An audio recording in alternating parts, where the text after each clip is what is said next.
Right, so today I wanted to have a look at this song by Walter Becker from Steely Dan. He's one of the two, Donald Fagen and Walter Becker are the two main guys in Steely Dan. Honestly, I'm not a super massive fan of his soloing style, but obviously as a producer, as a writer, he's a very clever, very knowledgeable, writer and producer. And this is the case. Obviously, this song called Cringe Maker. Um, it's a quite unique, as much as it's quite funky in a way. It's got a great beat. Like most Steely Dan songs, most Steely Dan tunes have a beat that go across the song and some clever harmony and arrangement. This is pretty much the same. This is quite, I want to say unique in a way, but slightly different from the Steely Dan stuff. So I wanted to check out this couple of guitar parts. One is a bit like the classic rock and roll stuff, and another one is a bit jazzier, a bit more like classical in a way, because it has a lot of inversions. And this is one of the songs that I tend to suggest when people want to learn inversions in a style that is not jazz or classical, so to speak. Let me know, obviously, in the comments if you know other songs that you could suggest that have a lot of chord inversions. So yeah, let's go to the tutorial bit.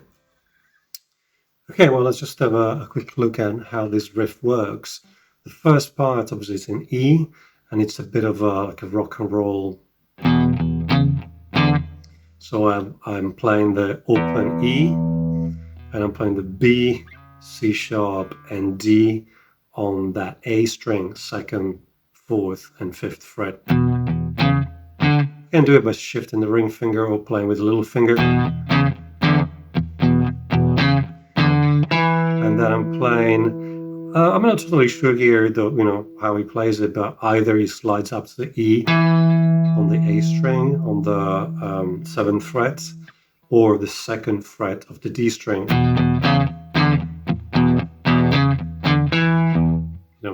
So that.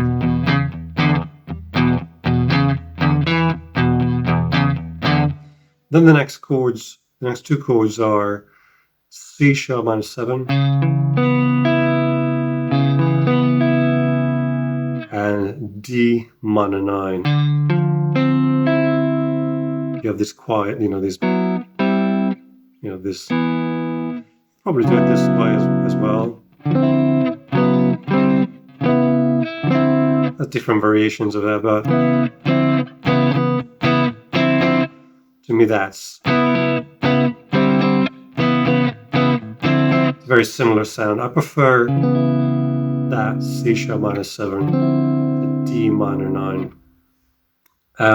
And then the main riff in the verse, they're all inverted chords. They're all inversions, or most of these are inversions, should I say.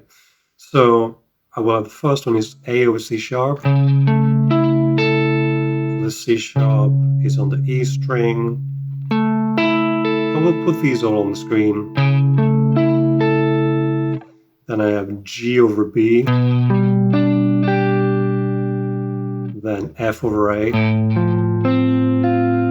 Then F minor over A, so that the A goes to A flat.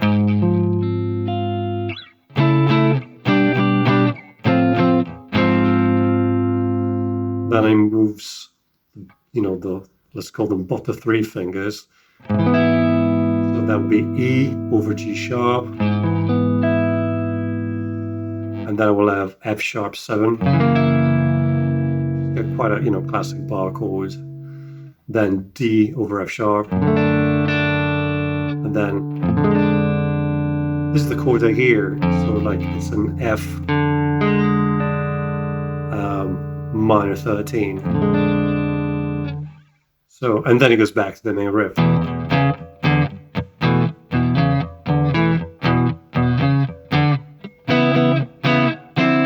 Okay, so again,